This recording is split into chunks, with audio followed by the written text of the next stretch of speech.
말씀의 제목은 회복의 길을 묻는다면 이라고 하는 제목입니다. 어느덧 6월의 첫 주일입니다. 이 첫 주일에 나오신 여러분들에게 먼저 주님의 크신 은혜 부어주시길 간절히 바랍니다. 아무래도 이 첫 주일 되면서 또 휴일이 시작이 되니까 징검다리 휴일이라고 하나요? 이제 그러다 보니까 여러 가지 마음이 분주하기도 하고 또 마음이 들뜨기도 하고 이렇게 저렇게 외부 활동을 막는 여러 가지 제약도 이제 없어졌겠다. 그동안 이렇게 억눌렸던 여러 가지 마음의 생각들과 감정들이 막 이 치밀어 오르는 것처럼 보여집니다. 어떤 사람들은 보복 소비, 보복 활동, 이렇게도 이야기하는 것을 보았습니다. 참 좋은 때, 그리고 여러 가지 마음이 휩쓸리기 쉬운 이때에 이 주일날 이 새벽에 많은 선택지가 있지만 주님 앞으로 나오기로 작정을 하고 또 예배 자리에 나오신 여러분들에게 우리 주님이 참 귀하고 소중한 것들로 가득 채워주시기를 간절히 바랍니다. 오늘은 특별히 이 평신도 주일입니다. 이 평신도 주일이라고 하는 게 무슨 특별하게 있냐라고 얘기하실지 모르겠어요. 근데 이 감리교회는 이 6월의 첫째 주일을 이 평신도 주일로 정하고 이 평신도의 역할과 사명과 또 이 자세와 태도를 다시 한번 이렇게 간직하고 되돌아보는 그런 주일로 지내고 있습니다. 이 평신도라고 하는 말이 이렇게 썩 탐탁해 보이지는 않아요. 왜냐하면 그런 식으로 나누면 얼마든지 나누어질 수 있잖아요. 근데 아무래도 이제 그런 느낌이 많이 있습니다. 목회자, 어떤 특권을 가지고 있는 사람에 비해서 레이맨이라고 해서 평신도들은 그런 것 없이 순전하게 하나님 앞에 이렇게 봉사하고 또 헌신하는 그런 사람들을 아마 이렇게 대별해서 나누지 않았을까? 그런 생각을 합니다. 그런데 이 평신도들의 위치나 역할은 아무리 강조해도 지나치지 않습니다. 그런데 제가 오늘 말씀을 준비하면서 그런 생각이 들었어요. 오늘이 평신도 주일이기도 하고 교회력으로는 삼위일체 주일이거든요. 이 삼위일체라고 하는 거는 성부, 성자, 성령 요 세 분이 함께 일하시고 함께 사역하신다라고 하는 것이에요. 그래서 이 성부, 성자, 성령이 어느 것 하나도 이렇게 빠지거나 따로 이렇게 되는 것이 아닌 것처럼 온전한 연합 가운데 있는 것처럼 평신도 주일이라고 하는 것은 하나님의 교회를 위하여 하나님이 택하신 그의 백성들, 특별히 평신도들과 목회자들이 하나님 앞에 정말로 귀중한 소중함을 간직하면서 온전히 하나됨을 이루어라 라고 하는 것으로 이렇게 느껴지게 됐습니다. 어쨌든 여러분, 그래서 어느 교회는요, 사실은 이런 식으로 접근을 합니다. 평신도 주일 되면은 설교도 목사님 말고 평신도들이 하면 좋겠다 이런 얘기도 해요. 근데 그게 좋은 건지 안 좋은 건지는 모르겠어요. 근데 어쨌든 필요하다면 언젠가 우리도 그렇게 하면 좋겠다 이런 생각도 해요. 근데 어쨌든 여러분, 오늘 이 회복의 길과 관련된 말씀을 우리가 생각해 보면서 무너진 또 여러 가지 회복되어야 될 것들에 대한 생각을 하면서 그렇지, 이 평신도상도 교회는요, 목사는 목사답고 또 교인은 교인답고 교회는 교회다울 때 그때 역할을 제대로 감당할 수 있는 것 아니겠어요? 그래서 하나님 앞에 그런 기도를 하면서 오늘 말씀을 보려고 하는데, 여러분 특히 오늘 본문은 어떤 의미가 있냐 하면 우리가 그동안에 쭉 살펴보았던 이 사무엘서를 마치는 본문입니다. 5월 31일까지가 이 사무엘서가 마지막이었고요. 6월을 시작하면서 사실은 이 새로운 책, 성경, 여러분 혹시 그 생명의 삶을 갖고 계신가요? 이 생명의 삶을 보면 디도서가 시작되고 또 예레미야 애가가 시작되고 우리가 그동안에 쭉 살펴봤던 사도행전의 말씀이 이 본문으로 이제 시작되어지는 구절입니다. 그러면 이제 이렇게 하면 좋을 텐데 아무래도 지난주를 살펴보면서 이 사무엘서의 마지막 부분이 참 의미가 있다라는 생각이 들어서 여러분과 함께 이 사무엘서의 마지막 장을 한 번 더 살펴보려고 합니다. 이 사무엘서는 여러분 그 시대의 큰 변화를 배경하고 있습니다. 예를 들어서 사사시대 이스라엘 백성들이 출애굽을 하고 약속의 땅에 들어갔을 때 이들은 느슨한 연합체 형태를 이루었습니다. 그래서 그들을 지도하고 이끌었던 사람들은 누구냐 하면 사사들이었다는 거죠. 이 사사들은 항존직이 아닙니다. 그냥 이렇게 나타나서 하나님이 기름 부어주시면 이 지팡이 하나 들고 내가 사사다, 내가 부름받았다 이러면서 자신의 일을 감당하고 이제 또 사라지는 거죠. 그런데 그러다 보니까 왕을 정점으로 해서 통치가 이루어지고 있었던 주변 나라들에 비해서는 왠지 모르게 약하게 느껴진 거죠. 사실은 이스라엘 백성들의 진정한 왕은 하나님을 왕으로 섬기는 그 공동체임에도 불구하고 눈에 보이지 않으니까 이들이 우리도 왕을 세워주십시오 이렇게 이야기하지 않습니까? 그래서 사무엘 선지자가 이 마지막 사사였어요. 왕을 세우는 마지막 사사. 그래서 이 사울 왕을 세우기도 하고 사울의 이 왕권 리더십이 이렇게 잘못되기 시작하면서 다시 또 이 다윗이라고 한 리더십 두 번째 왕을 세우지 않습니까? 그러니까 이 사무엘서는요 그런 이 정치 체제와 이런 것들의 변화의 한 복판이 배경인 거예요. 그런 배경 속에서 하나님은 어떤 생각을 하셨을까요? 하나님이 다스리시는 나라, 그 하나님의 다스리시는 나라를 위해서 하나님이 세우신 왕의 리더십은 어떠해야 되는지, 그래서 이 왕권의 리더십을 잘 보여주는 것이 이 사무엘서의 목표라는 것이죠. 그건 왕의 문제만이 아닙니다. 하나님의 택하심을 받고 부르심을 받은 왕 같은 제사장으로 우리들도 하나님 앞에 그렇게 살아야 된다는 것을 잘 보여주는 것이 샘플로 왕을 통해서 이루시려고 하는 것이 이 사무엘서의 특징이라는 거죠. 그런데 여러분, 이런 시점에서 이제 사무엘서가 끝나고 있는 거예요. 사무엘서가 24장으로 이제 마지막 끝나는 겁니다. 그러면 여러분 어떤 걸 기대하게 되냐면, 참 뽐뿌하게, 그리고 어떻게 보면 참 그럴싸하게, 퍼포먼스도 화려하게, 무언가 잘 만들어져서 완성된 형태로서의 모습이 이렇게 드러나지고 보여져야 깔끔하지 않습니까?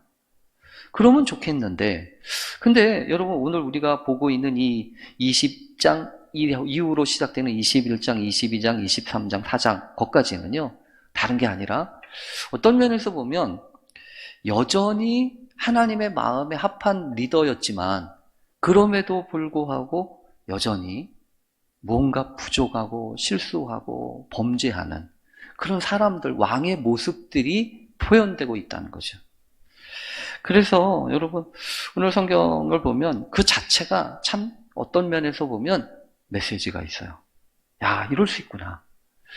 그래서 한없이 연약하고 부족하고 완벽하지 않지만 하나님이 세우신 그 리더십은 완벽하지 않습니다. 다윗처럼 부족하고 연약함이 있고 어딘가 이 불완전한 모습이 분명히 있다는 거예요. 그래서 이 사무엘서는 이렇게 끝나는 것 자체가 저한테는 상당히 큰 도전이었어요.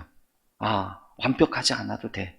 뭔가 좀 부족함이 있어도 돼. 물론 성경에서는요, 그 다윗의 실수와 다윗의 잘못을 좀 가리고 싶은 마음 때문에 여러 가지 이런저런 부차적인 설명이 들어가고 있습니다. 오늘 본문에서는 이렇게 시작하죠. 24장 시작하는 그 시작을 보면 여호와께서 다시 이스라엘을 향하여 진노하사 그들을 치시려고 다윗을 격동시키사 이렇게 되어 있지 않습니까? 그러니까 다윗이 적극적으로 나가서 이런 일을 한 게 아니라 하나님이 마음에 작정을 하시고 다윗을 격동시키셨다는 거예요. 그러니까 언뜻 생각해 보면 이 사무엘서에도 다윗의 1차적인 책임에 대해서는 좀 면해주려고 하는 생각이 있는 것처럼 보여진다는 거죠. 특히 이 본문하고 비슷한 평행 본문이라고 할 수 있는 역대상 21장에 보면 이 본문의 시작을 이렇게 시작합니다. 사탄이 일어나 이스라엘을 대적하고 다윗을 충동하여 이스라엘을 계수하게 하니라. 거기는 여러분 뭐라고 되어 있습니까? 사탄이 일어나서 이스라엘을 대적했다고 그러지 않습니까? 그러니까 이런 말들은 다 어떤 표현들이냐면 다윗이 그렇게 큰 책임이 있는 것처럼 보이지 않는다는 거죠. 다윗 책임이 아니라는 겁니다. 그런데 여러분 정말 그럴까요? 다윗 책임이 아닙니까? 아무리 그렇게 이렇게 저렇게 애둘러서 이야기를 한다고 해도 우리가 이 본문 가운데서 분명히 발견하게 되는 것은 어딘가 엉성하고 불완전한 다윗의 모습이 가려지지 않는다는 것입니다. 왜냐하면 사단에게 충동을 받든 하나님이 충동을 시키시든 다윗이라고 하는 사람은 뭔가 굳건하게 뭔가를 지키고 그러지 못하는 사람처럼 보여진다는 거죠. 그리고 더군다나 여러분, 이 모든 일들이 시작되어지고 진행하는 과정에서 분명하게 드러나고 있는 것은 뭐냐 하면 다윗의 선택과 결정이었습니다. 누가 뭐라 그래든 그 결정을 누가 한 겁니까? 다윗이 한 거라는 거죠. 인구조사요. 그래서 여러분, 우리가 이 말씀을 보면 우리가 한 가지, 그렇게 부족함이, 연약함이 우리에게는 끊임없이 있을 수 있는 거야. 그런데 여러분, 더 놀라운 사실은 오늘 본문이 우리에게 강조하고 있는 건 그거예요. 그런 연약함이 있고 부족함이 있어도 하나님의 역사는 가능하다는 거예요. 하나님의 역사하시면 그 부족함에도 불구하고 연약함에도 불구하고 얼마든지 일어날 수 있다고 하는 것이 오늘 본문에 깔려있는 내용입니다. 근데 그래서 이제 문제는 이거죠. 그러면 과연 도대체 이스라엘의 인구를 조사했던 이 사건이 도대체 어떤 의미가 있길래 이런 문제의 사단이 됐냐는 거죠. 물론 여러분, 성경에 보면 느닷없이, 성경에는 느닷없이죠. 어떻게 생각해 보면 인구를 조사하라 라고 하는 명령을 내렸는데 그 명령 자체가 문제가 되는 것 같지는 않습니다.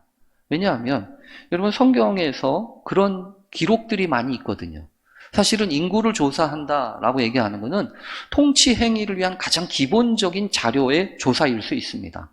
왜냐하면 무슨 일을 하더라도 예산을 잡아야 되고 무슨 계획을 세우려고 해도 어느 정도의 사람이 있는지, 여러분, 그래서 집안에서 여러분 그렇지 않아요? 밥을 하려고 해도 덮어놓고 밥 막 하지 않지 않습니까?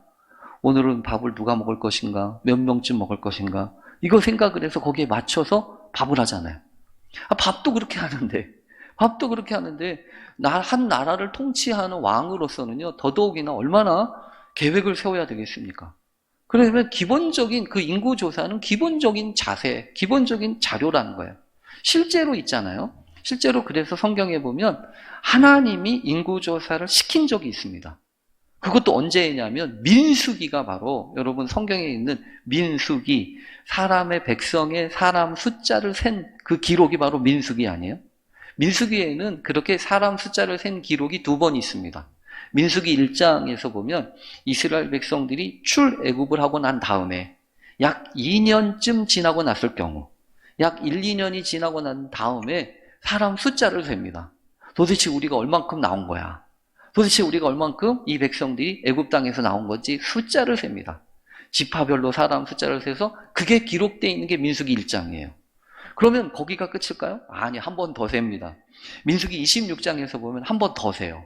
왜 더 세냐면 이 광야 생활을 하면서 사람이 많이 변화가 됐잖아요. 이제 가나안 땅, 약속의 땅을 들어가야 되는데 출애굽했을 때 사람 숫자하고 이 40년이라고 하는 세월이 지나가면서 누구는 빠지고 누구는 생기고 이런 것들을 다시 조사해야 되잖아요. 그러니까 약속의 땅에 들어가기 전에 민수기 26장에서는 다시 한번 2번째 조사를 한다고요. 그러니까 여러분, 그때는 하나님이 시켜서 인구조사를 했는데 뭔 문제야? 이렇게 생각을 하잖아요. 그런데 여러분, 성경을 보면서 이게 조금 문제가 있었구나라고 하는 것을 우리가 힌트처럼 알 수 있어요. 왜냐하면 성경에 어떤 일이 벌어지냐면 이 다윗이 요압 장군에게 인구를 조사하시오라고 하는 얘기를 했는데 의외로 요압이 뭐라고 반응을 하냐면 이 14장 3절에 보면 이렇게 반응합니다.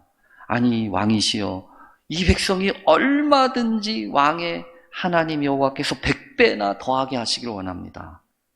하나님이 100배나 더하게 하시기를 원합니다. 그런데 내 주 왕은 어찌하여 이런 일을 기뻐하십니까? 그러니까 탐탁치 않게 여겼다는 거죠. 그것도 왕의 가장 최측근이라고 할 수 있는 요압 장군이요. 그러니까 여러분, 이거는 말할 수 없는 무언가가 불편한 게 있는 거예요. 순수하지 못하거나 아니면 그 안에서 이게 바람직하지 못한 거 아닌가라고 하는 의견들이 있었던 겁니다. 그러니까 아직은 뭔지 몰라요. 그런데 이런 상황에서 여러분 뭘 하면 좋았을까요? 기도하면 좋았겠죠. 하나님 앞에 기도하면 좋았을 것 같아요. 근데 다윗이 기도를 안 합니다. 오늘 성경을 보면서 기도는 안 하고 뭘 하냐면 강행을 합니다. 강행을 하면서 뭐라고 하냐면 왕의 명령이 요압과 군 사령관들을 재촉한지라 이래요. 재촉했다고 하는 건 무엇입니까? 하라면 해. 이런 얘기 아니에요. 내가 시키면 해. 이런 얘기 아닙니까? 왜냐하면 그만큼 이 다윗은 어떻게 생각해 보면 거칠 게 없는 거예요. 막 밀어붙여도 된다고 생각을 하는 겁니다. 그러면서 여러분, 이런 가운데 이제 무슨 일들이 벌어질까요? 그런 일들이 강행하기 시작을 하면서 무언가 이제 변화가 있다는 거예요. 성경에서는요, 그런 변화와 관련된 얘기를 정확하게 기록하지는 않습니다. 단지 기록하는 내용이라고 하면, 그래서 인구조사를 어떤 방식으로 했는지, 어떤 지역을 갔었는지, 또 얼마나 오랜 기간 동안을 했는지를 소개합니다. 무려 성경에 보면 있잖아요. 9개월 20일 정도까지 걸려서 거의 한 10개월 정도가 걸립니다. 그만큼 이렇게 긴 시간 동안 또 얼마나 많은 사람들이 인구조사를 했겠어요. 우리나라도 여러분 5년마다 센서스 인구조사하는 거 아시죠?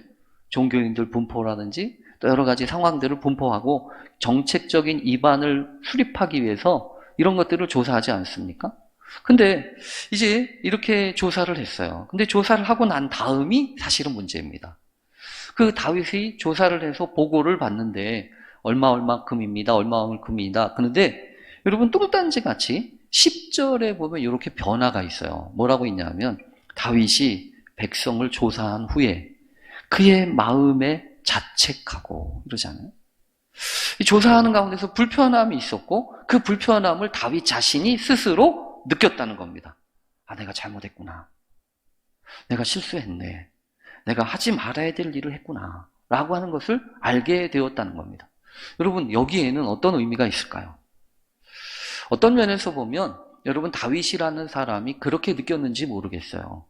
어쩌면 여러분 성경에서 보면 다윗이 어떤 사람이라고요? 하나님이 세우신 왕으로서 하나님의 왕, 인간 세상의 왕이 아니라 하나님을 믿는 왕은 어떻게 이 세상을 통치해야 되는지 이것을 보여주는 사람이란 말이에요. 그래서 실제로 있잖아요. 이 신명기 17장에 보면 신명기예요. 창출 내민 신. 이 모세 오경이라고 하면 아직 왕이 세워지기 한참 전이었잖아요. 그때도 성경에 보면 이스라엘 백성들 가운데 왕을 세우려면 요렇게 해라라고 하는 지침서가 있습니다. 그게 신명기 17장에 기록되어 있는데 그 신명기 17장에는 이런 콕 집어서 이야기하는 말씀이 있어요. 뭐냐면 왕이 되려면 왕이 된 자는 병마를 많이 두지 말 것이요.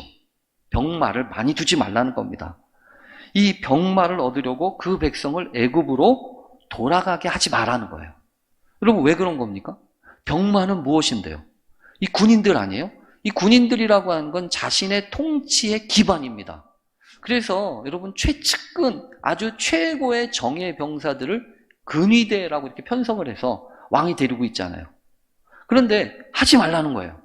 병마를 많이 두지 말라는 겁니다. 그래서 이 시편 20편 7절에도 이렇게 고백했어요. 어떤 사람은 병거 말을 의지하나 우리는 여호와 우리 하나님의 이름을 자랑하리로다. 그러니까 적어도 왕이 된 사람은 이런 거 저런 거 따지지 말고 하나님만 바라보고 하나님만 의지하고 하나님만 붙들어야지 내가 가지고 있는 게 얼마나 되나 보자 이러고서 그거 자랑하려고 그러지 말라는 겁니다. 그러니까 지금 이 다윗이 그런 것을 깨달았는지 모르겠어요. 그러나 분명한 것은 이런 내용입니다. 숫자라고 하는 것, 숫자는 참 효율적이죠. 왜냐하면 알기 쉽지 않습니까? 이렇게 두리뭉실하게 하면은 뭐가 뭔지도 잘 모르고 그런데 일단 숫자가 되면 요리하기가 쉬워요. 그렇잖아요. 숫자가 되면 가름하기 쉽고요. 그럼 숫자라고 하는 건 이렇게 손에 잡힙니다. 그래서 손에 안 잡혀요. 숫자가 아니면 손에 안 잡혀요. 그러니까 지금 이 이야기는요, 이런 거예요. 지금 왜 왕이 인구조사를 하라고 했을까요? 요리하려고요. 자기 마음에 맞도록 요리를 하려고. 더군다나 여러분 그렇게 해서 인구조사하고서 보고된 내용을 보면 어떤 사람을 보고 하냐면 칼을 빼는 담대한 자가 몇 명 이렇게 얘기하잖아요. 차라리 여러분 힘들고 어려워서 도움이 필요한 사람들 몇 명 이렇게 얘기하면 좋았을 거예요. 그러면 그것을 도와주려고 하는 거니까. 근데 지금 그게 아니고 칼을 빼서 담대하게 싸울 수 있는 사람을 생각하고 뽑았다는 거는 그렇게 휘두르려고 하는 거잖아요. 여러분 그런 말이 있어요. 손에 망치를 들고 있는 사람은 못밖에 안 보인다. 왜냐하면 망치는 자꾸 쳐야 되잖아요. 자꾸 못만 보인다는 거예요. 왜냐하면 망치를 들고 있으니까. 지금 다윗이 그런 상황인 거예요. 그런 상황 가운데서 정말로 감사한 것은 다윗이 무언가 깨닫기 시작했다는 거예요. 다윗이 이거 이상한데? 이거 이상한 것 같아 라고 하는 것을 인식하기 시작했습니다. 그러면서 비로소 여러분 무슨 일을 합니까? 비로소 기도하기 시작해요. 그래서 여러분 참 이 기도라고 하는 것은 정말로 중요해요. 어떤 상황이 있든 어떤 일이 있든 내가 이렇게 하나님 앞에 서서 기도하기 시작하는 순간 우리는 어떤 걸 생각합니까? 내가 잊어버렸던 거, 내가 놓치고 있었던 거, 내가 그냥 막 재촉하면서 내 마음과 내 뜻대로 막 요리하고 주무르려고 했던 거, 그것이 떠오르고 그것이 생각돼서 하나님 앞에 여러분 기도하잖아요. 여호와께 아뢰되 내가 이 일을 행함으로 큰 죄를 범했습니다. 여호와 이제 간구하옵나니 종의 죄를 사하여 주옵소서. 내가 심히 미련하게 행했습니다. 심히 미련하게 행했다고 하는 것을 자신이 깨닫아. 여러분 이거 자체가 은혜예요. 이거 자체가 은혜예요. 누가 뭐라고 한 게 아닌데 다윗이 어느 순간 하나님 앞에서 그렇게 깨달았어요. 그리고 간구해요. 근데 여러분 여기서 저는 그런 생각이 들었어요. 가끔 여러분 그런 생각 드시잖아요? 내가 잘못했네. 내가 말을 잘못했네. 내가 행동을 잘못했네. 그러면 여러분 어떡합니까? 창피하잖아요. 우선은 창피하고 그래서 그냥 이렇게 성 숨겨요. 감추고 그냥 시간이 지나가기를 원해요. 그런데 오늘 성경 본문에 보면 아마 그런 마음인지. 근데 있잖아요. 잘못하면 멈춰야 돼요. 그리고 고백해야 돼요. 오늘 성경을 보면서 제가 그걸 배워요. 아, 그렇구나. 어쩌면 부끄럽고 창피해도 인정할 건 인정하고, 그리고 그래야 같은 실수를 반복하지 않아요. 어쩌면 있잖아요. 이상하게 내 삶 속에 동일한 문제들이 계속해서 발생하고 있다면, 동일한 실수와 동일한 문제들이 계속해서 내 앞에서 일어나고 있다면, 여러분 그건 분명히 무슨 문제가 있냐 하면 그 문제 자체보다 그 문제를 대하고 있는 나의 태도와 자세가 깔끔하지 못하기 때문이에요. 다윗은 그래서 기도했습니다. 기도를 시작하면서 자신이 얼마나 자기 생각에 빠져 있는지를 알았고요. 그래서 하나님 앞에 이거 사해 주십시오 이렇게 기도했습니다. 그러니까 여러분 생각도 해야 됩니다. 또 계획도 해야 됩니다. 그런데 때로 여러분 기도해야 돼요. 우리가 하나님 앞에 기도해야 되는 이유는 이 모든 생각과 이 모든 계획을 넘어서 하나님의 섭리와 인도하심을 발견하고 깨닫게 하기 위함이라는 거죠. 여러분 성경에 보면 그렇게 기도했을 때 하나님이 어떻게 하시죠? 하나님 앞에 기도하고 하나님 앞에 간구했을 때 하나님이 답을 쭉 주신 게 아니에요.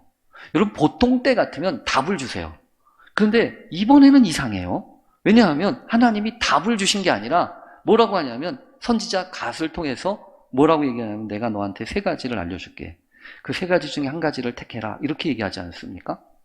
여러분 이거는 답이 아니에요. 하나님이 얘기하신 게 아닙니다. 그러면 여러분 우리는 이것에 생각할 수 있어요. 뭐냐면 하나님이 문제를 해결하는 방식, 하나님이 이런 문제를 회복하는 방식에 있어서 하나님이 여러분 특별한 방식을 지금 취하고 계시다는 거예요. 여러분 이런 식으로 하나님이 말씀하신 적이 없어요. 아브라함에게 야 너한테 아들 독자 이삭이 있지 걔를 요렇게 할래 저렇게 할래 이렇게 타협하신 적 없어요. 거래하시면서 하신 적 없다고요. 근데 지금 이번에는 다윗한테 이상하게 하시는 거예요. 여러분 하나님이 이상한 게 아니라 이렇게 하시는 이유가 있다는 거죠. 여러분 그걸 생각해야 돼요. 다윗이 여러분 생각하잖아요. 그래서 하나님 좀 답을 그냥 가르쳐 주시면 되지 뭘 이렇게 생각하고 선택하라고 하세요. 그래서 다윗이 고민합니다. 고통당합니다. 그러면서 내가 사람한테 빠지는 것보다는 하나님한테 빠지는 게 낫지. 그래서 3일 동안에 전염병을 당하는 걸로 하잖아요. 그래서 저는 말씀을 준비하기 전에 참 다윗이 대단한 선택을 한 거지 라고 생각을 했어요. 다윗이 참 잘 선택한 거야 라고 생각을 했어요. 근데요 저는 말씀을 준비하면서 이건 아무것도 아니구나 이런 생각이 들었어요. 이전에 인구 조사를 하기로 선택했던 거하고, 여러분 하나님께 빠지기로 3일 동안에 빠지기로 작정한 것도 여러분 다 뭐 한 거죠? 머리 굴린 거예요. 다 똑같이 머리 굴린 거예요. 그래서 더 중요한 거는 그 다음에 있어요. 하나님이 이런 과정을 통해서 다윗에게 분명히 무언가를 가르치시는 거예요. 어떤 거를 가르치시냐면 잘 선택해라, 잘 생각해라 라고 하는 것과 동시에 여러분 오늘 성경에 보면 하나님이 먼저 보이십니다. 하나님이 먼저 보이세요. 마침내 하나님이 다윗이 선택한 것처럼 3일 동안에 전염병을 내리시기로 하죠. 그래서 전염병을 내리는 천사를 통해서 전염병을 내리십니다. 그런데 여러분 하나님이 갑자기 이상한 일을 하세요. 3일을 전염병을 내리기로 했는데 하루 동안에 전염병을 내렸더니 몇 명이 죽었어요? 7만 명이 죽었어요. 여기 보면 엄청나게 죽은 거예요. 아니 어떤 전염병이 도대체 하루아침에 7만 명이 죽어나갑니까? 그러니까 대단한 전염병이 임했던 거예요. 근데 원칙대로 하면 3일이니까 이제 2번 남았죠. 근데 3대 때리기로 했으니까 1대 때렸어요. 근데 이제 2대가 남은 거예요. 근데 이제 2대를 2번째 때릴 때는 어디냐면 예루살렘이에요. 이제 예루살렘을 향하여서 전염병을 던져야 되는 천사가 예루살렘을 향하여서 있었는데 하나님이 갑자기 뭐라고 하시냐면 멈춰라. 멈춰라. 뭐라고 얘기하시냐면 이제는 족하다. 이제 내 손을 거두어라. 라고 얘기하시죠. 그러면서 성경에 보면 뭐라고 하냐면 이 재앙 내리심을 뉘우치사 이렇게 얘기하십니다. 어떻게 생각해 보면 하나님이 회개하셨네. 하나님이 뉘우치셨어요. 하나님이 멈추셨어요. 여러분 이거는 우리에게 상당히 중요한 메시지예요. 아, 때로 그렇구나. 그래서 여러분 이런 태도는 위험한 태도입니다. 갈 때까지 가보자. 갈 때까지 가보자고 생각하면 여러분 끝장 보자는 거 아니에요? 여러분 그러면 안 돼요. 더군다나 잘못 선택을 하고 끝장 보자고 하는 것은 망하지 않은 일입니다. 멈출 수 있어야 돼요. 이제 족하다. 나머지에 대해서는요 내려놔야 돼요. 이제는 내가 주관하고 이제 나의 시간이 아니에요. 나의 시간이 아니라 하나님의 시간입니다. 그것을 인정하고 받아들이는 것이 회복의 시작이라는 거예요. 그래서 오늘 성경 본문을 보면서 아, 하나님이 참 귀하다. 그러고 성경에 보면 있잖아요. 그것을 다윗이 보게 하십니다. 이 7만 명이 죽어간 것을 보게 하세요. 그러면서 여기 17절에 보면 이렇게 써 있어요. 다윗이 백성을 치는 천사를 보고 여호와께 아뢰어 이르되, 두 번째 기도하는 겁니다. 아까 기도했던 건 회개 기도죠. 두 번째 기도하는 건 이거예요. 나는 범죄하였고 악을 행하였거니와 이 양무리는 무엇을 행하였나이까? 청하건대 주의 손으로 나와 내 아버지의 집을 치소서. 여러분 아까 기도했던 거는 회개 기도라고 한다면 이거는 회개 기도가 아니에요. 회개 기도에서 조금 더 나간 거예요. 뭐냐면 중보 기도라고 하죠. 이런 걸 하나님 앞에 기도하는 거예요. 그러면서 이 기도 가운데서 특별히 나타난 용어 자체가 하나 저한테 마음에 쏙 들어왔어요. 뭐냐면 이 양물이 있는 숫자가 아니에요. 숫자로 보았을 때는 여러분 그냥 이렇게 많다 적다잖아요. 양물이라고 하는 개념은 뭐예요? 목자가 꼭 필요한 거예요. 한 마리가 됐든 두 마리가 됐든 세 마리가 됐든 몇 마리가 됐든 양에게는 목자가 있어야 되는 거죠. 그 마음을 지금 이 다윗이 회복하고 있는 겁니다. 그래서 저는 오늘 말씀을 준비하면서 그런 생각이 들었어요. 아직도 문제는 해결이 안 됐구나. 아직까지 전염이 지금 멈춰 있는 거지 끝난 게 아니잖아요. 그리고 전염병으로 말미암아 널브러진 사람들 7만 명이나 죽어나간 사람들의 상처와 아픔은 어떡하고요. 그런데 여러분 회복은 이미 시작됐어요. 어디서부터?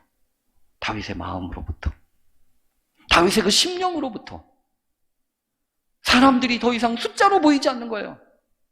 그리고 이 사람들을 내 마음대로 요리하는 내 몫의 조리가 아니라 내가 이들을 위해서 내가 어떻게 해야 될지를 생각하기 시작했다는 겁니다.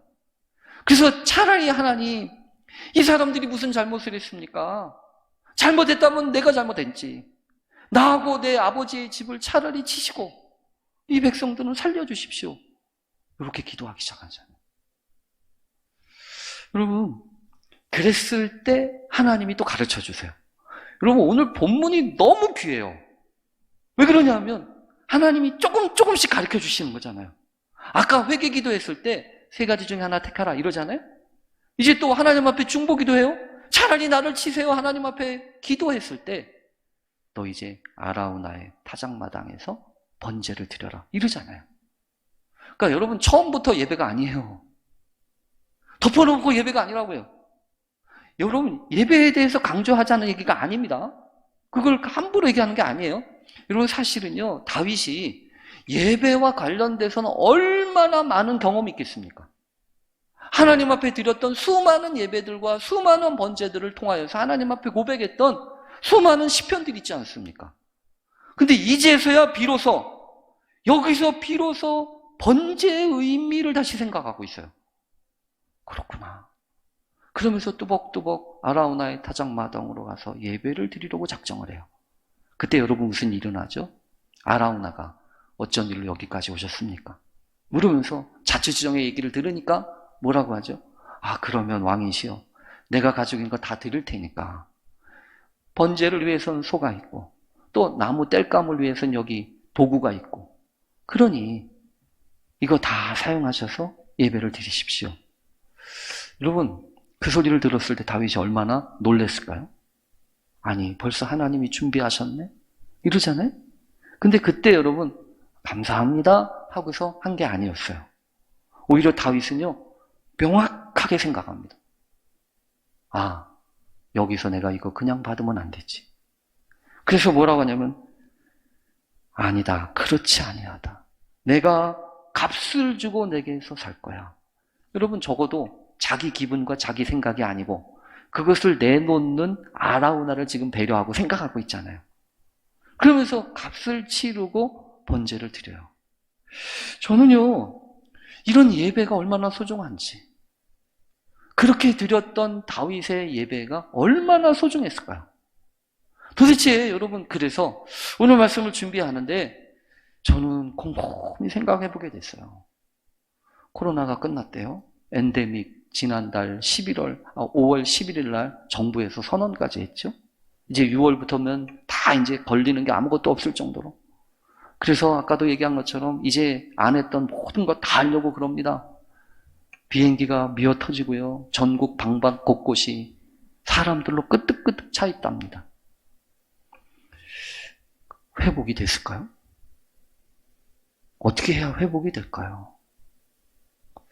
어쩌면 이 사무엘 이 마지막 사건이, 이 사건이 마지막으로 기록되어 있는 이유, 너무나 우리에게 돌아보게 해요. 아, 나는 지금 무엇을 회복으로 생각하는지, 내가 그동안에 할 수 없었던 것 다 하면 그게 회복인가? 우리에게 무엇이, 어떤 회복이 먼저 필요한가? 경제 회복도 필요합니다. 삶의 회복도 필요해요. 그런데 신앙의 회복은요? 신앙의 회복은 어떻게 해야 됩니까? 하나님 앞에 기도하지 않으면, 하나님 앞에 예배를 회복하지 않으면 어떻게 회복이 되겠냐는 거예요. 그리고 우리가 드리는 그 기도는, 그리고 우리가 드리는 이 예배는 도대체 어떻게 드려지고 있는 겁니까? 그래서 오늘 본문을 보면서 하나님 우리에게 이런 회복의 은총을 주세요. 그리고 여러분 너무나 놀라운 사실은 이거예요. 다윗이 이렇게 기도하고 하나님 앞에 드렸던 제사, 예배, 이거 하나님이 받으시죠. 그래서 오늘 성경에 보면 화목제를 드렸더니 이에 여호와께서 그 땅을 위한 기도를 들으셨고 이스라엘에게 내리는 재앙이 그쳤잖아요. 완전히 끝나잖아요. 재앙이 멈추잖아요. 근데 여러분 역사는 여기서 끝났지만, 글은 여기서 끝냈지만 하나님의 역사는 여기가 끝이 아니었어요. 어떻게 알 수 있냐고요? 여러분 이 사무엘 상하, 열왕기 상하는 이런 이야기에 대해서 기록하고 있지 않지만 역대하 3장에 보면 이런 표현으로 기록하고 있어요. 역대하 이 3장 1절에 보면 솔로몬이 예루살렘 모리아 산의 여호와의 전 건축하기를 시작하니 그곳은 전에 여호와께서 그의 아버지 다윗에게 나타나신 곳이요 여부수 사람 오르난의 타작마당에 다윗이 정한 곳이다. 여러분 놀라운 사실은 다윗은 그거 몰랐어요. 그냥 재앙만 멈추려고 번제를 드렸어요. 근데 그곳이 어떤 곳이었습니까? 솔로몬을 통해서 성전을 세우는 터전이었다고. 하나님의 역사는요, 그러니까 우리가 생각하는 이상이에요. 언제든지 그렇습니다. 우리가 생각하고 구하는 그 회복보다 하나님이 주시는 회복이 훨씬 큽니다. 그런 은혜를 우리가 누릴 수 있게 되기를 간절히 바랍니다. 하나님은 째째하신 분이 아니에요. 하나님은 어디가 잘하나 잘못하나 보자 그러신 분이 아니에요. 끝까지 안타까워. 이제는 족하다 이러면서 품으시고 당신의 뜻을 이루어 가시는 분이십니다. 그런 은혜를 경험하는 우리 모두 되실 수 있기를 간절히 축원합니다. 기도하겠습니다. 하나님 감사합니다. 주님의 은혜 아니고서는 어떤 것도 회복될 수 없음을 믿습니다. 그동안 내가 하지 못했던 거 마음대로 하는 게 회복이 아니요, 하나님의 뜻에 순종하며 그것을 기뻐하는 것이 참된 회복인 줄로 믿고 그 믿음의 삶 살게 하옵소서. 예수님의 이름으로 기도합니다. 아멘.